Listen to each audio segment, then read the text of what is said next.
about the Brandon Wisdom case, right? Last week we told you about the prosecutor's side. She went on KRMS Morning Magazine, Tony Herman, and talked about, the cases that were presented to her office and whether or not they would be able to be prosecuted, and there was some confusion. Well, we heard back from Camden County Sheriff Chris Edgar as he went on Morning Magazine on KRMS with Tony Herman. Friday, October 3rd was the day I believe they recorded, and he was with Chief Deputy Scott Hines, although these clips were played that I heard Monday, October 6th. And what was up for discussion was the chain of custody with the phone, right? A motion to suppress evidence and what exactly happened. And so Scott Hines, speaking on the radio, said that, yes, the chain of custody on possession of the cell phone was not well documented, even though they kept it in a secure area of the sheriff's office and did not put that in the report.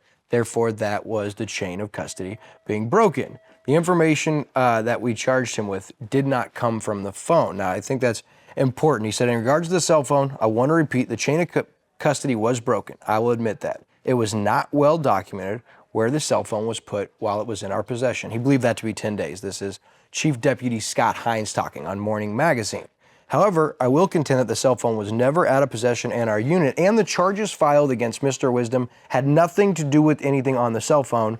That is not the case that our detectives put forth, and we disagree with the prosecutor on this case, and we're certainly not going to give up. The official statement from Sheriff Chris Edgar was, we are going to retry this case. We will keep pursuing justice for the victim. We want to bring justice to protect the people of Camden County. That is our office's job. And in regards to allegations that our office is not doing a good job in investigations or handling evidence or building cases, I'm confident in my department's investigation team. Our detectives are great, and we're being recognized across the state for our work. And again, we will retry this case. It is our goal to bring justice to the family and to the victim. And so that is from Sheriff Chris Edgar. A little bit of disagreement, but it was good to hear back from him that this case is not dead in regards to the way they view it. Absolutely, and I'm hoping what the biggest thing that comes out of all of this is just in the past, not under Sheriff Edgar necessarily, but I think under Tony Helms and maybe before Tony,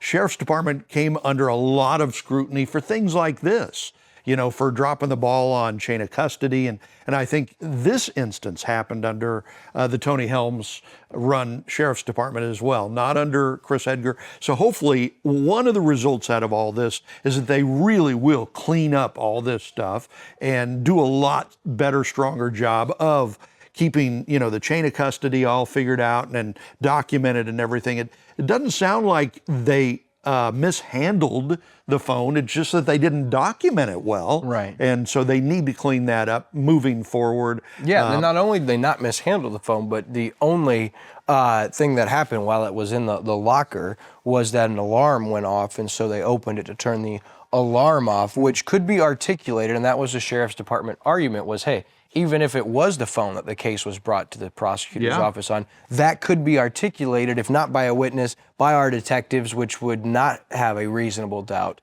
So they said that there were numerous ways to still prosecute this case, and at the end of the day, they're going to retry it, and they are going to work on bringing justice to this victim. And so, but again, what ultimately here is making sure that whoever is at fault or whatever went wrong, they fix, right? Because when there's dangerous, violent people committing heinous crimes, it's important that everyone knows and feels comfortable and confident that our Sheriff's Department is not only investigating and handling that, but bringing a case to our prosecutor, and that our prosecutor is doing their job, her job, to bring justice and prosecute that and lock away violent, heinous criminals or people that commit those kind of crimes.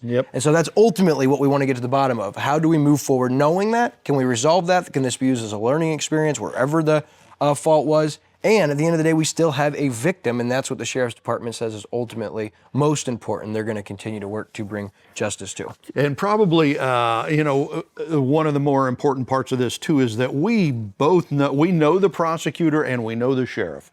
They are both very upstanding, honest people that I think really, really, really want to do the best job. So if that is the case, they will get this figured out moving forward. And so I have no doubt that will happen. Yeah, and maybe a little more publicly than some wanted to see, but sometimes you know, that ultimately leads to the best results and the most transparency. And it'll be interesting to follow this, but I know a lot of eyes are going to be on this and whether this case gets tried against Brandon Wisdom. Yeah, and by the way, on this week's Community Spotlight show on Lake TV, we have Sheriff Chris Edgar. Now, we did the interview before all this happened, so we don't get into any of this, but you do learn more about Sheriff Edgar and who he is and where he comes from and all that stuff, too, if you want to watch that, if you're interested in who the sheriff is. Which is great because it does give you an idea of who the man is and the way he wants to operate his office.